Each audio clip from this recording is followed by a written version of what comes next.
ಮಾಧ್ಯಮದ ಎಲ್ಲ ಬಂಧುಗಳಿಗೆ ಆತ್ಮೀಯ ಸ್ವಾಗತ ಹಾಗೆ ನಮಸ್ಕಾರಗಳು. ಇವತ್ತು ಶ್ರೀ ಗೋಕರ್ಣನಾಥ ಕ್ಷೇತ್ರದ ಆಡಳಿತ ಸಮಿತಿಯ ಈ ಒಂದು ಪತ್ರಿಕಾಗೋಷ್ಠಿಯಲ್ಲಿ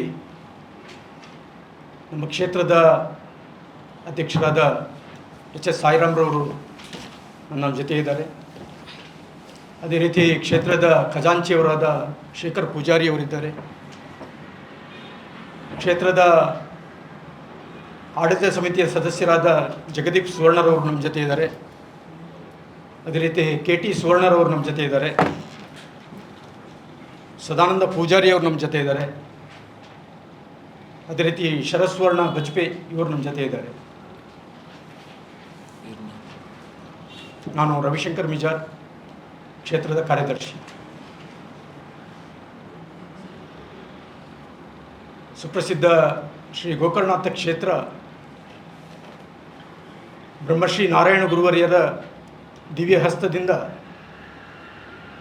1908ರಲ್ಲಿ ಪ್ರಾರಂಭವಾಗಿ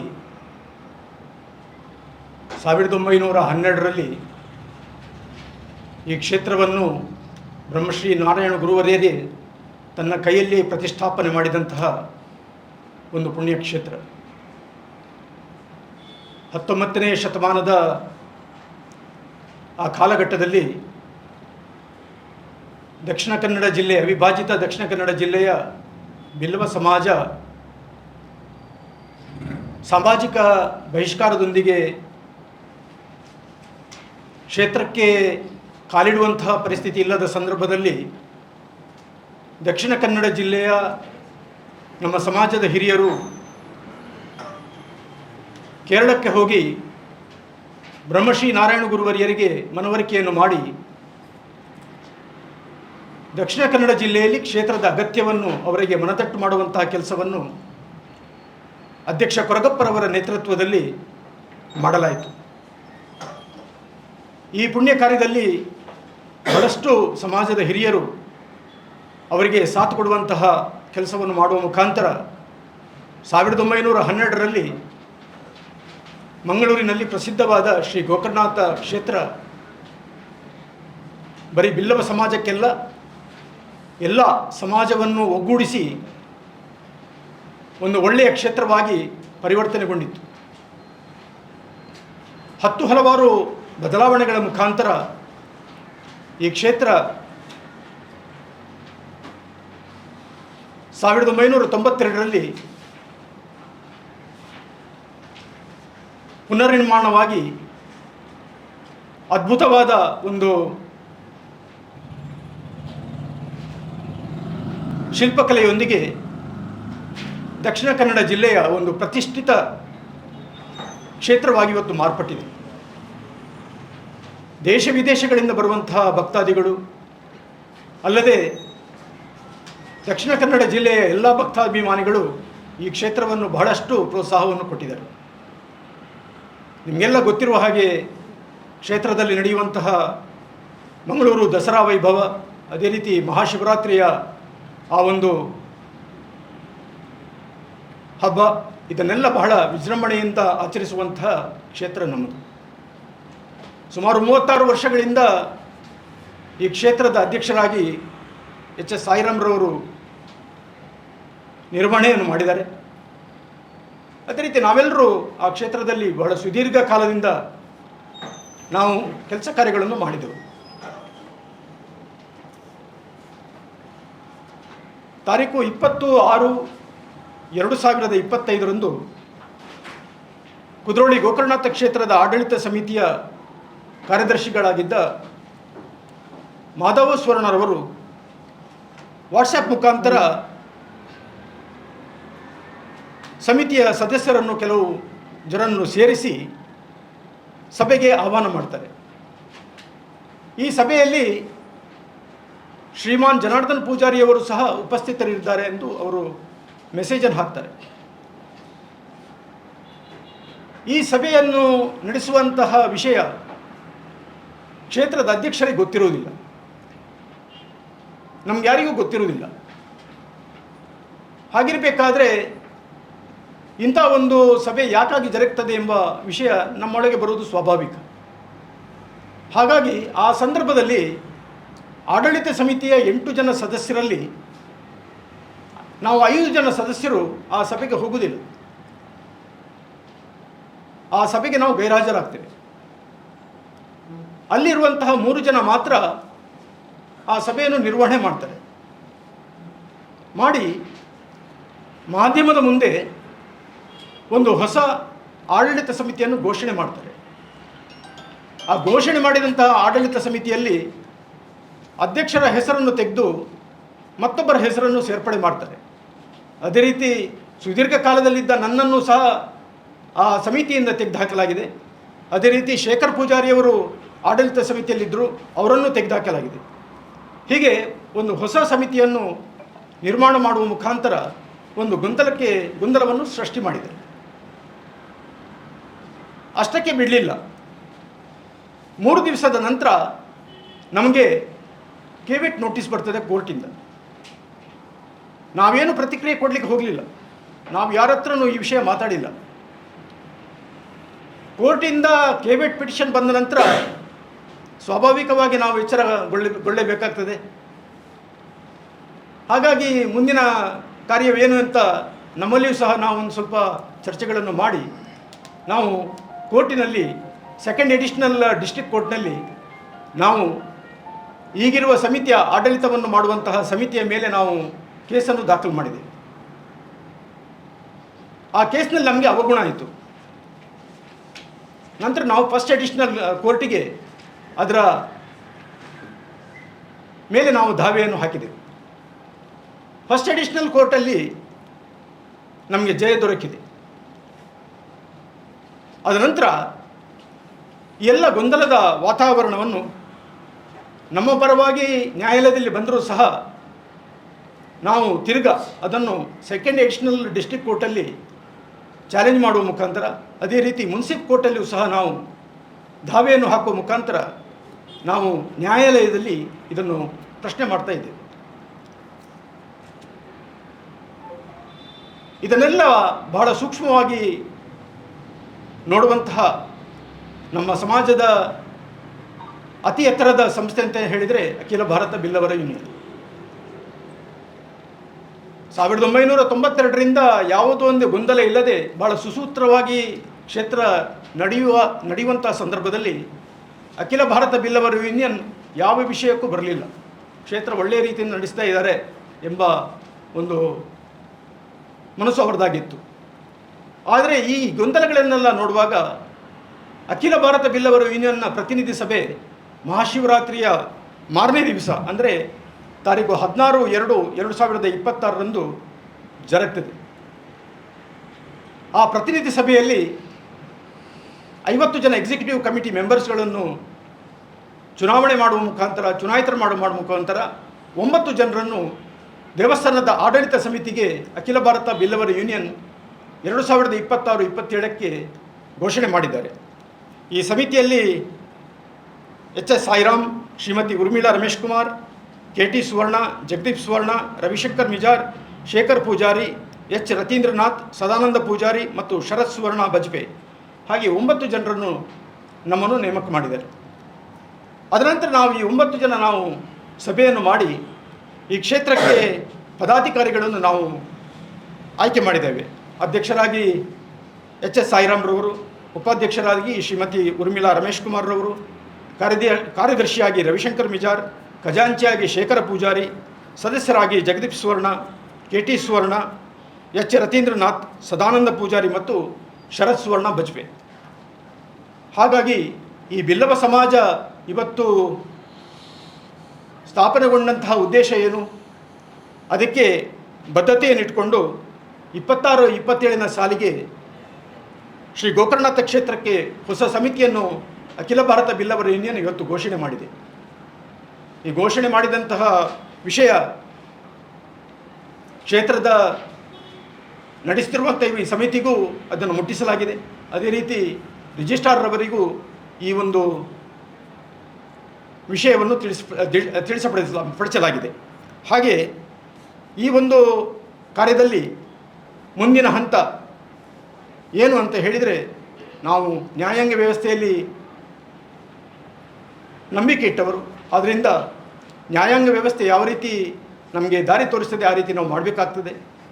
ಇದನ್ನು ನಾವು ಸಾರ್ವಜನಿಕವಾಗಿ ಹೇಳುವಂತಹ ಇವತ್ತು ವಿಷಯಕ್ಕೆ ಬಂದಿದ್ದೇವೆ. ಯಾಕಂತ ಹೇಳಿದರೆ ಇದನ್ನು ನಾವು ಗುಪ್ತವಾಗಿ ಇಡಲಿಕ್ಕೆ ಸಾಧ್ಯ ಇಲ್ಲ. ಯಾಕಂದರೆ ಇದೊಂದು ಸಮಾಜದ ಬೆಳವಣಿಗೆ, ಇದನ್ನು ನಾವು ಹೇಳಲೇಬೇಕಾಗ್ತದೆ.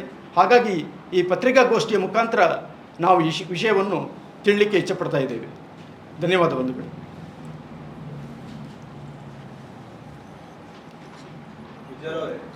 ಈಗ ಇಷ್ಟರವರೆಗೆ ಅಂದರೆ ಯಾವಾಗ ಗೋಕರ್ಣೇಶ್ವರ ಕ್ಷೇತ್ರವನ್ನು ಜನಾರ್ದನ ಪೂಜಾರಿ ಅವರ ಹಿಡಿತದ ಅಂದರೆ ಅವರ ವ್ಯಾಪ್ತಿಯಲ್ಲಿತ್ತು, ಇಷ್ಟರವರೆಗೆ ಕ್ಷೇತ್ರಕ್ಕೆ ಸಂಬಂಧಪಟ್ಟಂತ ಎಲ್ಲಾ ಕಾರ್ಯವೈಖರಿ, ಪ್ರೆಸ್ ರಿಲೀಸ್, ಪ್ರೆಸ್ ಮೀಟ್ಗಳನ್ನು ಕುದ್ರೋಳಿ ಗೋಕರ್ಣೇಶ್ವರ ಕ್ಷೇತ್ರದಲ್ಲಿ ಮಾಡ್ತಾ ಇದ್ರು.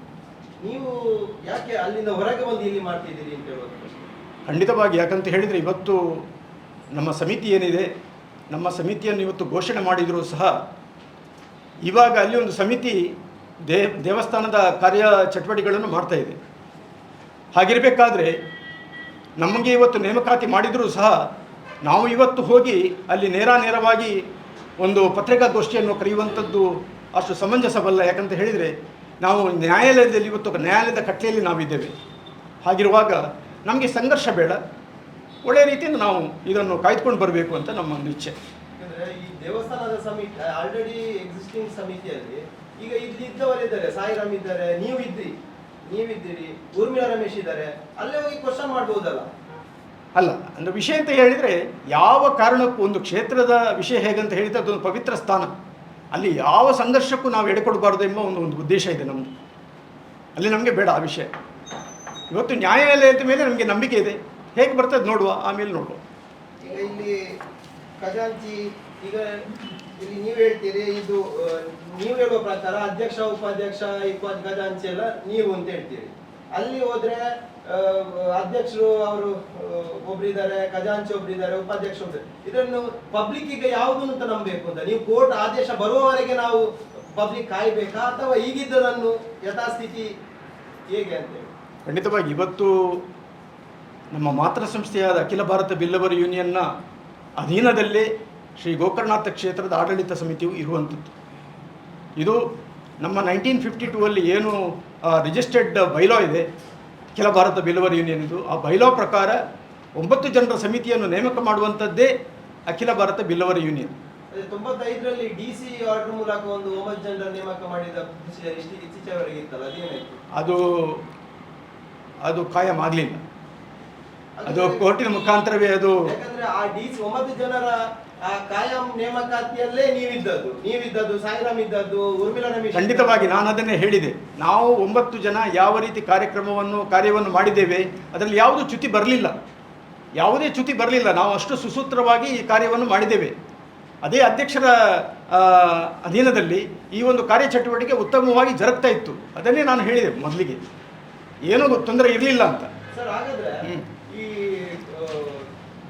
ನೀವೊಂದು ಕೆಲವು ವರ್ಷದ ಹಿಂದೆ ಈ ಅಖಿಲ ಭಾರತ ಬಿಲ್ಲವ ಯೂನಿಯನ್ ಅಧೀನದಲ್ಲಿರುವ ಇದು ನಾರಾಯಣಗುರು ಎಜುಕೇಶನ್ ಟ್ರಸ್ಟ್ ವಿರುದ್ಧ ನೀವೇ ಕೋರ್ಟಿಗೆ ಹೋಗಿದ್ದ, ನೀವು ಸಾಯಿರಾಮ್ ಎಲ್ಲ ಕೋರ್ಟಿಗೆ ಹೋಗಿ ಅವರು ದೇವಸ್ಥಾನಕ್ಕೆ ಸಂಬಂಧಪಟ್ಟ ಜಾಗ ತಗೊಂಡಿದ್ದಾರೆ, ಆಸ್ತಿ ಪಾಸ್ತಿ ಮಾಡಿದ್ದಾರೆ ಅಂತ ಅಲ್ಲಿ ನೀವು ಆರೋಪ ಮಾಡಿ ಇಲ್ಲಿ ಈಗ ನೀವು ಇದ್ದೀರಿ ಅಂತ ಹೇಳಿದ್ರೆ ನಾವು ಅಲ್ಲಿ ಏಕೀಕರಣ ಸಮಿತಿ ಅಂತ ಮಾಡಿ ಎಲ್ಲ ನಮ್ಮ ಬಿಲ್ಲವ ಸಮಾಜದ ಎಲ್ಲ ಸಂಸ್ಥೆಗಳು ಒಂದೇ ಕೇಂದ್ರದ ಅಡಿಗೆ ಬರಬೇಕೆಂಬ ಉದ್ದೇಶದ ಇಟ್ಕೊಂಡು ನಾವು ಅದನ್ನೊಂದು ಒಂದು ಹೋರಾಟವನ್ನು ಮಾಡಿದ್ದು.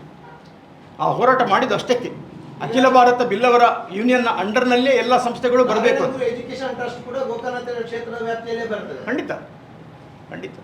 ಈಗ ನೀವು ಇವತ್ತು ಪ್ರೆಸ್ ಮೀಟ್ ಮಾಡಿ ನಿಮ್ಮ ಒಂದು ಆಡಳಿತ ಮಂಡಳಿನ ಹೇಳ್ತಾರೆ, ಬಟ್ ಏನು ಯೂಸ್ ಅಂತ? ಕೋರ್ಟ್ ಆದೇಶ ಬರುವವರೆಗೂ ನಿಮ್ಗೆ ಯಾವುದೇ ರೈಟ್ಸ್ ಇರಲ್ಲ ಅಲ್ವಾ? ಏನು ಯೂಸ್ ಇವತ್ತು ಪ್ರೆಸ್ ಮೀಟ್ ಮಾಡೋದ್ರ ಉದ್ದೇಶ ಏನು? ನೋಡಿ, ಇವತ್ತು ಪ್ರತಿಯೊಂದು ಬಾರಿ ಮಹಾಶಿವರಾತ್ರಿಯ ಮರುದಿವಸ ಒಂದು ಪ್ರತಿನಿಧಿ ಸಭೆ ಅಂತ ಜರುಗ್ತದೆ. ಇದು ಅಖಿಲ ಭಾರತ ಬಿಲ್ಲವರ್ ಯೂನಿಯನ್ ಪ್ರತಿನಿಧಿ ಸಭೆಯನ್ನು ಮಾಡುವಂಥದ್ದು. ಇದು ಸಮಾಜದ ಅತಿ ಉತ್ಕೃಷ್ಟ ಸಭೆ ಆಗಿರುತ್ತದೆ. ಈ ಸಭೆಯಲ್ಲಿ ಈ ನಿರ್ಣಯವನ್ನು ತಗೊಂಡ ನಂತರ ಆ ನಿರ್ಣಯದ ಮುಖಾಂತರ ನಾವು ಇವತ್ತು ಈ ವಿಷಯಕ್ಕೆ ಬಂದಿದ್ದೇವೆ ಅಷ್ಟೇ. ಬೇರೆ ಏನಿಲ್ಲ. ಇನ್ನೊಂದಿದೆ, ನಮ್ಮ ಪರವಾಗಿ ಆದೇಶ ಬಂದಿದೆ ಅಂತ ಹೌದು. ಏನು ಬಂದಿದೆ ಅಂತ ಆದೇಶ? ನೋಡಿ, ನಮಗೆ ಸೆಕೆಂಡ್ ಎಡಿಷನಲ್ ಕೋರ್ಟಲ್ಲಿ ನಾವು ಏನು ದಾವೆ ಮಾಡಿದ್ದೇವೆ ಆ ದಾವೆ ನಮಗೆ ಪೂರಕವಾಗಿ ನಮಗೆ ಜಡ್ಜ್ಮೆಂಟ್ ಬಂದಿಲ್ಲ. ಅದನ್ನು ನಾವು ಫಸ್ಟ್ ಎಡಿಷನಲ್ ಕೋರ್ಟಲ್ಲಿ ನಾವು ದಾವೆಯನ್ನು ಹಾಕಿದ್ದೇವೆ ಈಗಿರುವ ಸಮಿತಿಯ ಮೇಲೆ. ಆ ದಾವೆಯಲ್ಲಿ ಜಡ್ಜ್ಮೆಂಟ್ ಯಾವ ರೀತಿ ಬಂದಿದೆ ಅಂತ ಹೇಳಿದರೆ, ಸೆಕೆಂಡ್ ಎಡಿಷನಲ್ ಕೋರ್ಟಲ್ಲಿ ಯಾವ ಜಡ್ಜ್ಮೆಂಟ್ ಬಂದಿದೆ ಅದು ಸರಿಯಾಗಿಲ್ಲ, ಪುನರ್ವಿಮರ್ಶೆ ಮಾಡಬೇಕು ಅಂತ ಹೇಳಿ ಫಸ್ಟ್ ಎಡಿಷನಲ್ ಡಿಸ್ಟ್ರಿಕ್ಟ್ ಕೋರ್ಟಿಂದ ಆರ್ಡರ್ ಬಂದಿದೆ. ಹಾಗಾಗಿ ಅದು ತಿರ್ಗಾ ಸೆಕೆಂಡ್ ಎಡಿಷನಲ್ ಕೋರ್ಟಿಗೆ ಬಂದಿದೆ. ಈಗ ಇನ್ನು ಆ ದಾವೆ ಇನ್ನೂ ಅಲ್ಲೇ ಇದೆ, ಅಂದ್ರೆ ವಿಚಾರಣಾ ಹಂತದಲ್ಲಿದೆ ಅಂತ ಹೇಳಿ. ವಿಚಾರಣೆ ಹಂತದಲ್ಲಿದೆ. ಬಟ್ ಫಸ್ಟ್ ಇದು ಆರ್ಡರ್ ಏನಿದೆ ಅದು ಸರಿಯಾಗಿ ಇಲ್ಲ ಅಂತ ಹೇಳಿ ಫಸ್ಟ್ ಎಡಿಷನಲ್ ಕೋರ್ಟ್ ಇವತ್ತು ಹೇಳಿದೆ. ಈಗ ನಿಮ್ಮದೇ ಆದ ಈ ಹಿಂದಿನ ಕಮಿಟಿ ಇತ್ತಲ್ಲ, ಸೊ ಅದರ ಘೋಷಣೆ ಮಾಡಿದ್ದು ಯಾರು ಈ ಹಿಂದೆ? ನೀವೆಲ್ಲ ಇದ್ದಾರೆ. ಹೌದು ಹೌದು. ಸೊ ಆ ಕಮಿಟಿ ಸಾಯಿರಾಮ್ ಅವರು ಅಧ್ಯಕ್ಷ ಆಗಿದ್ರು. ನೋಡಿ, 1992ರಲ್ಲಿ ಯಾವಾಗ ನಾವು ಪುನರ್ನಿರ್ಮಾಣ ಕೆಲಸ ಕಾರ್ಯಗಳನ್ನು ಮಾಡಿದ್ದೇವೆ ಆವಾಗ ಸಮಿತಿ ನಡೀತಾ ಇತ್ತು. ಆ ಸಮಿತಿಯಲ್ಲಿ ನಾವು ಅಧ್ಯಕ್ಷರ ಮುಖಾಂತರ ನಮ್ಮ ಸಮಿತಿ ಒಳ್ಳೆಯ ಕೆಲಸ ಕಾರ್ಯಗಳನ್ನು ಮಾಡುವಾಗ ಅದರಲ್ಲಿ ಏನಾದರೂ 1 ಜನ 2 ಜನ ಅನಾರೋಗ್ಯವಾಗಿ ಆ ಸ್ಥಾನ ಖಾಲಿಯಾಗಿದ್ದರೆ ನಮ್ಮೊಳಗೆ ಯಾರು ಒಳ್ಳೆಯ ಕೆಲಸ ಕಾರ್ಯಗಳನ್ನು ಮಾಡ್ತಾರೆ ಅವರನ್ನು ನಾವು ಚುನಾಯಿತರಾಗಿ ಅಲ್ಲಿ ಸೇರಿಸಿಕೊಂಡಿದ್ದೆವು. ಆ ಒಂದು ಪ್ರಕ್ರಿಯೆ ಸತತವಾಗಿ ನಡೀತಾ ಬರ್ತಾಯಿತ್ತು 92ರಿಂದ ಇವತ್ತುವರೆಗೆ ನಡೀತುಕೊಂಡು ಬಂದಿದೆ, ಇಲ್ಲ ಅಂತ ಹೇಳುವುದಿಲ್ಲ. ಬಟ್ ಇಲ್ಲಿ ಇವತ್ತು ಗೊಂದಲದ ವಾತಾವರಣ ಸೃಷ್ಟಿಯಾದ ನಂತರ ಮಾತ್ರ ಇದಕ್ಕೆ ಅಖಿಲ ಭಾರತ ಬಿಲ್ವರ್ ಯೂನಿಯನ್ ಇವತ್ತು ಈ ವಿಷಯಕ್ಕೆ ಬಂದಿದೆ. ಇಲ್ಲದಿದ್ದರೆ ಅವರು ಇದಕ್ಕೆ ಕೈ ಹಾಕಲಿಲ್ಲ. ಅಂದ್ರೆ ಅವರಿಗೆ ಅಧಿಕಾರ ಇದೆಯಾ ಅಂತ? ಇದೆ ಇದೆ ಇದೆ ಇದೆ ಖಂಡಿತ ಇದೆ. ಯಾಕಂತ ಹೇಳಿದರೆ 1920ರಲ್ಲಿ ಯಾವಾಗ ಅಖಿಲ ಭಾರತ ಬಿಲ್ಲವರ್ ಯೂನಿಯನ್ ಸಂಸ್ಥೆ ಪ್ರಾರಂಭಗೊಂಡಿದೆ ಆ ಸಂಸ್ಥೆಯಲ್ಲಿ ನಾವು 9 ಜನರನ್ನು ಕ್ಷೇತ್ರಾಡಳಿತ ಸಮಿತಿಗೆ ಚುನಾಯಿತರಾಗಿ ಕಳಿಸುವಂಥ ಪದ್ಧತಿ ಇದು 1990 ಸರಿ, ಬೈಲಾದಲ್ಲಿ ಬೈಲೋದಲ್ಲಿ ಇದೆ, ರಿಜಿಸ್ಟರ್ಡ್ ಬೈಲೋದಲ್ಲಿ ಇದೆ. ಇದರಲ್ಲಿ ಪೂರ್ಣ ಪ್ರಮಾಣದ ಹೌದು. ಅಧಿಕಾರ ಇದೆ. ಹೌದು. ಹಾಗಿದ್ದಾಗ ಇವಾಗ ಯಾಕೆ ಅವರು ಬಿಟ್ಕೊಡ್ತಾರೆ? ಈಗ ಈ ಯಾರು ಅಖಿಲ ಭಾರತ ನಿಮ್ಮ ಬಿಲ್ಲವರ ಸಂಘ ಯಾಕೆ ಅಲ್ಲಿ ಹೋಗ್ತಾ ಇಲ್ಲ? ಹೋಗಿ ಅಲ್ಲಿಂದ ಅವ್ರನ್ನ ಹೊರಗಡೆ ತಂದು ನಿಮ್ಮನ್ನ ಯಾಕೆ ಒಳಗಡೆ ಬಿಡ್ತಾ ಇಲ್ಲ? ವಿಷಯ ಇಷ್ಟ ಏನಂತ ಹೇಳಿದರೆ, ಒಂದು ದೇವಸ್ಥಾನ ಅಂತ ಹೇಳಿದರೆ ಅದೊಂದು ಪವಿತ್ರ ಕ್ಷೇತ್ರ, ಅಲ್ಲಿ ಯಾವುದೇ ಒಂದು ಗೊಂದಲ ಸೃಷ್ಟಿಯಾಗಬಹುದು ಎಂಬ ಒಂದು ಉದ್ದೇಶ ಮಾತ್ರ ಇದೆ ನಮ್ಮ ಹತ್ರ, ಬೇರೆ ಏನಿಲ್ಲ. ಈಗ ನೀವು ಇಲ್ಲಿ ಬಂದ ನಂತರ ಗೊಂದಲ ಶಿಷ್ಟ ಜಾಸ್ತಿ ಆಗಿದೆ. ಇಲ್ಲ, ಖಂಡಿತ ಇಲ್ಲ. ನಾವು ಇಷ್ಟು ಮನವರಿಕೆ ಮಾಡುವಂಥದ್ದು ಮಾತ್ರ. ದೇವಸ್ಥಾನದ ಆವರಣದಲ್ಲಿ ಗೊಂದಲ ಇಲ್ಲ, ಹಾ. ಬಟ್ ಹೊರಗಡೆ ಸ್ಟಾರ್ಟ್ ಆಯ್ತಲ್ಲ. ಅಲ್ಲ, ಈಗ ನಮ್ಮ ಈ ಒಂದು ಪತ್ರಿಕಾ ಹೇಳಿಕೆ ಮುಖಾಂತರ ಗೊಂದಲ ಅಲ್ಲ. ಇದು ವಿಷಯ ಏನಂತ ಹೇಳಿದರೆ, ಮೊನ್ನೆಯ ಪ್ರತಿನಿಧಿ ಸಭೆಯ ನಿರ್ಧಾರದಲ್ಲೇ ಈ ವಿಷಯ ಹೊರಗೆ ಬಂದಿದೆ. ಅದು ಅವರಿಗೂ ಗೊತ್ತಿದೆ, ಕ್ಷೇತ್ರದವರಿಗೂ ಗೊತ್ತಿದೆ. ಆಗಿರುವಾಗ ಅದರಲ್ಲಿ ಗೊಂದಲ ಅಂತ ಇಲ್ಲ. ನಾವಿವತ್ತು ಸ್ಪಷ್ಟವಾಗಿ ಸಮಾಜಕ್ಕೆ ಹೇಳಬೇಕಾಗ್ತದೆ, ಇಲ್ಲದ್ರೆ ತಪ್ಪಾಗ್ತದೆ. ಬೈಲಾದಲ್ಲಿ ಇದ್ಮೇಲೆ ಬಿಲ್ಲವ ಸಂಘ, ಈಗ ಅಖಿಲ ಭಾರತ ಬಿಲ್ಲವ ಸಂಘ ಯೂನಿಯನ್ ಯಾಕೆ ಕಾನೂನಾತ್ಮಕವಾಗಿ ಕ್ರಮ ತಗೊಳ್ಳಲ್ಲ? ಖಂಡಿತವಾಗಿ ಅವರು ಬರ್ತಾರೆ. ಯಾಕಂದರೆ ಹೇಳಿದರೆ ನಮ್ಮ ಅವರು ಇದ್ದಾರೆ, ಈಗ ಕೋರ್ಟ್ ಕೇಸಲ್ಲಿ ಅವರೂ ಇದ್ದಾರೆ, ಅವರು ಡಿಫೆಂಡೆಂಟ್ ಪೊಸಿಷನ್ನಲ್ಲಿ ಅವರೂ ಇದ್ದಾರೆ, ಪ್ರತಿವಾದಿಗಳಾಗಿದ್ದಾರೆ. ಯಾರು? ಅಖಿಲ ಭಾರತ ಬಿಲ್ಲವ ಯೂನಿಯನ್. ಹೌದು ಯಾವ್ದ್ರಲ್ಲಿ ನಿಮ್ಮ ಈಗ ಫಸ್ಟ್ ಎಡಿಷನಲ್ ಹೌದು ಫಸ್ಟ್ ಎಡಿಷನಲ್ ಡಿಸ್ಟ್ರಿಕ್ಟ್ ಜಡ್ಜ್ ಇದರಲ್ಲಿ ಯಾರು ಅಖಿಲ ಭಾರತ ಬಿಲ್ಲವ ಯೂನಿಯನ್ ನಲ್ಲಿ ಸದಸ್ಯರಾದವರಿಲ್ಲ? ಎಲ್ಲರೂ ಸದಸ್ಯರು. ಅಲ್ಲ, ಫಸ್ಟ್ ನಿಮಗೆ ಫಸ್ಟ್ ಆರ್ಡರ್ ಆಗಿದ್ದು ಸೆಕೆಂಡ್ ಎಡಿಷನಲ್ ಯಾವ ಕೋರ್ಟ್? ಸೆಕೆಂಡ್ ಎಡಿಷನಲ್ ಕೋರ್ಟಲ್ಲಿ. ಅಲ್ಲ, ಯಾವ್ದು? ಸೆಕೆಂಡ್ ಎಡಿಷನಲ್ ಬಹಳ ಇದೆ. ಹೌದು. ಯಾವುದು ಯಾವುದಂತ ಹೇಳಿ? ಅಂದ್ರೆ ಸೆಕೆಂಡ್ ಎಡಿಷನಲ್ ಅಂತ ಅಷ್ಟೇ ಅಲ್ಲ, ಹಾ. ಪೂರ್ತಿ ಇರುತ್ತೆ ಹೆಸರು. ಸೆಕೆಂಡ್ ಎಡಿಷನಲ್ ಪೂರ್ತಿ ಇರುತ್ತೆ. ಅದೆಂತ ಸೆಕೆಂಡ್ ಎಡಿಷನಲ್ ಯಾವ ಕೋರ್ಟ್? ಅದು ಜಡ್ಜ್ ಆಗಿದೆ ದಯಾನಂದ ಮೂರ್ತಿ ಅವರಿದ್ದರು. ಯಾವಾಗ ಆಗಿದ್ದದು? ಇದು ಫೆಬ್ರವರಿ ತಿಂಗಳಲ್ಲಿ ಆಗಿದೆ. ಈಗ ಫಸ್ಟ್ ಅಡಿಷನಲ್ ಡಿಸ್ಟ್ರಿಕ್ಟ್ ಕೋರ್ಟ್ ಹೌದು. ಹೌದು, ಹೌದು. ಅಪೀಲ್ ಹೋಗಿರೋದು ಅದರಲ್ಲಿ. ಅಲ್ಲ, ಅದರಲ್ಲಿ ನಮಗೆ ಎಂಟ್ರಿ ಸ್ಟೇಕ್ ಹೇಳಿದ್ರಾ? ಸ್ಟೇ ಕೇಳಲಿಲ್ಲ. ಹಾ. ನಾವು ಫಸ್ಟ್ ಆರ್ಡರನ್ನು ನಾವು ಚಾಲೆಂಜ್ ಮಾಡಿದ್ದೀವಿ ಅಷ್ಟೇ. ಚಾಲೆಂಜ್ ಮಾಡಿದ ಅದಕ್ಕೆ ಫಸ್ಟ್ ಎಡಿಷನಲ್ ಕೋರ್ಟಲ್ಲಿ ಹೇಳಿದ್ದಾರೆ ಏನಂತ ಹೇಳಿದರೆ, ಏನು ಆರ್ಡರ್ ಸೆಕೆಂಡ್ ಎಡಿಷನಲ್ ಕೊಟ್ಟಿದ್ದಾರೆ ಅದನ್ನು ಪುನರ್ ವಿಮರ್ಶೆ ಮಾಡಬೇಕು. ಆರ್ಡರ್ ಸರಿ ಇಲ್ಲ. ವಾಪಸ್ ಕಳಿಸಿದ್ದಾರೆ. ಹೌದು, ವಾಪಸ್ ಕಳಿಸಿದ್ದಾರೆ. ಯಾವಾಗ ಅದು ಯಾವಾಗ ಆಯ್ತು? ಅದು ಮಾರ್ಚ್ ತಿಂಗಳಲ್ಲಿ ಆಗಿದೆ. ಇದು ಸೆಕೆಂಡ್ ಎಡಿಷನ್ ಎಂತ ಅಪೀಲ್? Civil appeal? ಹೌದು, ಸಿವಿಲ್. ಹೌದು. ಅಪೀಲ್ ನಂಬರ್ ಇದೆಯಾ? ಅಪೀಲ್ ನಂಬರ್ ನೆನಪು. ಇದು ಇನಿಷಿಯಲ್ ದಯಾನಂದ ಅದು ಒರಿಜಿನಲ್ ಸೂಟಾ? Original suit. ಸರ್ ಈಗ 1920 ಕೊರಗಪ್ಪ ಅವರು ಈ ದೇವಸ್ಥಾನ